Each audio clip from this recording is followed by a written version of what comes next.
estudio de Hechos para Despertar con el abogado Porfirio Ramírez. Él es asesor de este programa, le asesora a usted en diversos temas que tienen que ver con la vida en derecho y con la vida en leyes. Porfirio, ¿cómo estás? Gusto saludarte. Buenos días. Juan Carlos, buenos días, gracias por la invitación. No, hombre, gracias a ti. El tema de hoy está interesante y seguramente si usted tiene hijos, de repente le ha pasado por la cabeza si va a comprar algún bien, poner ese bien a nombre del menor, a nombre del niño, al nombre de la niña.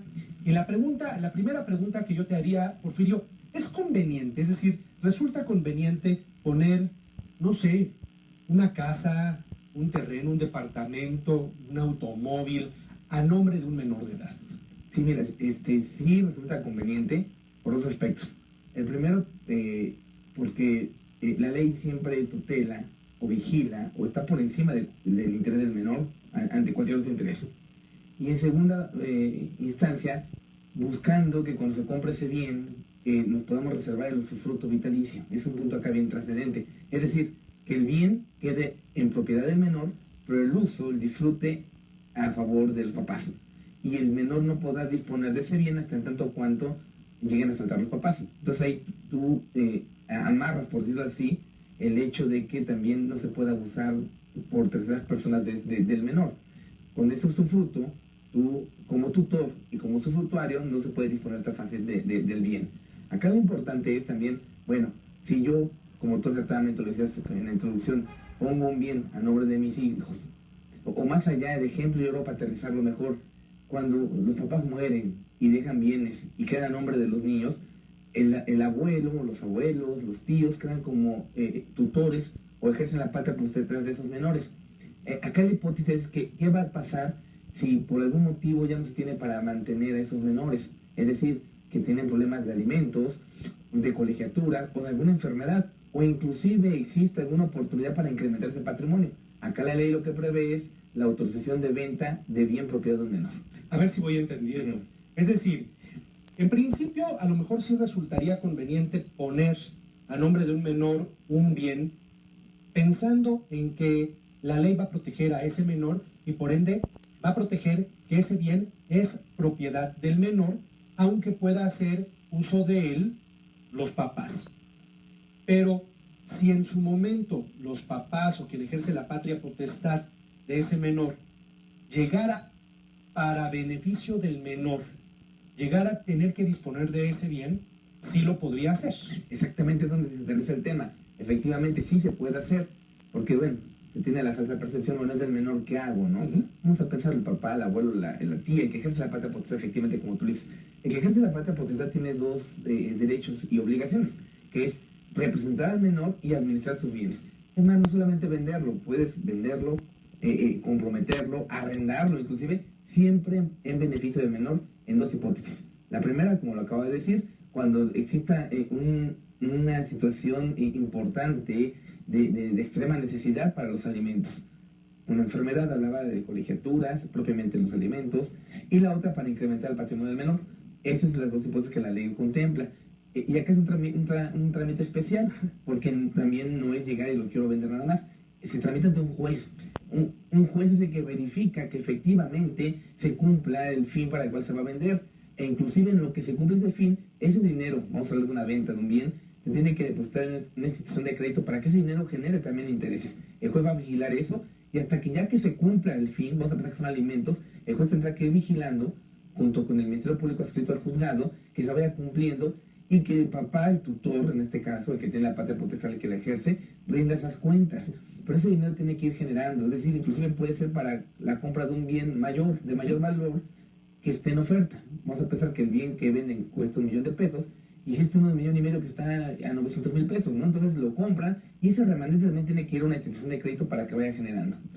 El juez vigila, a ver, el juez en primer lugar es el que determina si la disposición de ese bien a nombre del menor va a ser para beneficio de él. Es un juez el que lo tiene que hacer forzosamente. El juez es el que lo hace, el que lo autoriza y el que determina a través de una sentencia. ¿Cómo puedes acreditar esto? Yo creo que mucha gente está en esta hipótesis. Bueno, no tengo para los alimentos, murieron los papás de mi sobrino y yo estoy ejerciendo la patria potestad. Entonces, ¿qué hago? Pues dejaron un bien, está a nombre de ellos. Bueno, ante un trámite que es relativamente sencillo, tú acreditas ante el juez la necesidad. ¿Cómo la acreditas? Con testimoniales, con algunos informes que la escuela pueda rendir de falta de pago de colegiaturas. Y si es una enfermedad, bueno, pues con los análisis, con todo lo que el médico también pueda expedir. Y entonces el juez inmediatamente toma las medidas para que ese bien se venda, pero siempre vigilando, que es importante, ¿no? Porque se puede prestar abusos de parte de quien ejerce la patria potestad. Entonces, por eso hablaba, como tú decías, a nombre de los menores es un buen consejo jurídico legal. Sí lo es, siempre y cuando existen los debidos amarres, valga la expresión, para efecto de que no se abuse de eso. ¿Y por qué sí lo es, Juan Carlos? Nuestra misma ley de amparo y las leyes secundarias siempre contemplan el bien del menor por cualquier otro. El bien, el derecho supra del menor sobre cualquier otro. Inclusive en nuestra ley de amparo existe la suplencia de la queja deficiente cuando son juicios donde intervienen menores. Es un buen consejo, sí, y te evitas problemas. Tienes la capacidad económica para que de una vez tus bienes estén a nombre de tus hijos y te evites un testamento y que a futuro haya problemas. Aunque exista el testamento, se puede impugnar y acaban en conflicto con los bienes.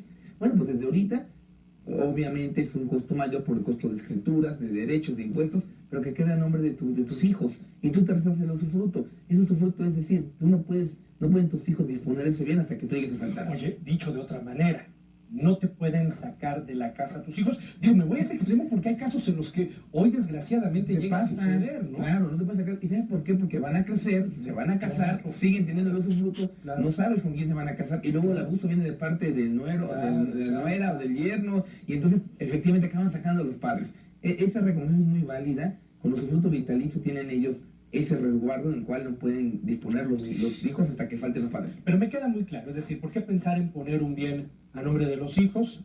Porque digamos que de alguna manera es como si les estuvieras heredando en vida, les estás dando a ellos el bien, pero tú sigues haciendo uso de él. Y si tú de repente faltas, bueno, pues el bien está a nombre de ellos y quien quede con la patria potestad mientras ellos son menores de edad ya tendrá que velar, supervisado por un juez, qué es lo que va a pasar con ese bien, ¿no? Exactamente, y con eso tú tienes suficientes garantías para efecto de que no se abuse de eso y que el menor en un momento dado sí se pueden disponer sus bienes cuando existen estas hipótesis. Sin que parezca que me desvío del tema, ¿qué pasa si el bien está a nombre de un servidor, como papá, y entonces me muero sin un testamento y el menor empieza a tener un problema de hambre, de que no está cumpliendo con el pago de las escuelas o de enfermedad, estos tres casos que tú decías?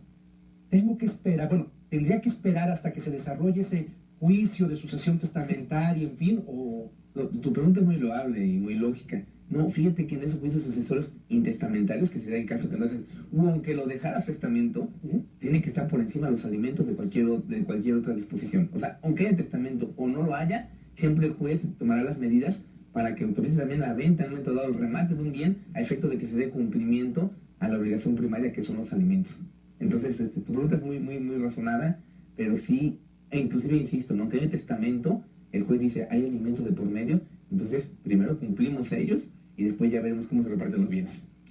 Bueno, cuando está con nosotros nuestro amigo el abogado Porfirio Ramírez, siempre nos hace favor de estar en nuestra sala de redacción algunos minutos atendiendo el teléfono 893-7750. Quiere entrar en contacto con él, 893-7750, en relación con alguna duda sobre el tema del que hemos hablado el día de hoy. En su próxima intervención estaremos hablando de un tema interesante para que lo tenga pendiente: recomendaciones que él hace antes de comprar un bien inmueble. Es decir, uno como comprador, ¿qué debe verificar, qué debe checar a fondo antes de comprar una casa, antes de comprar un terreno? Ese será el tema de nuestra próxima charla.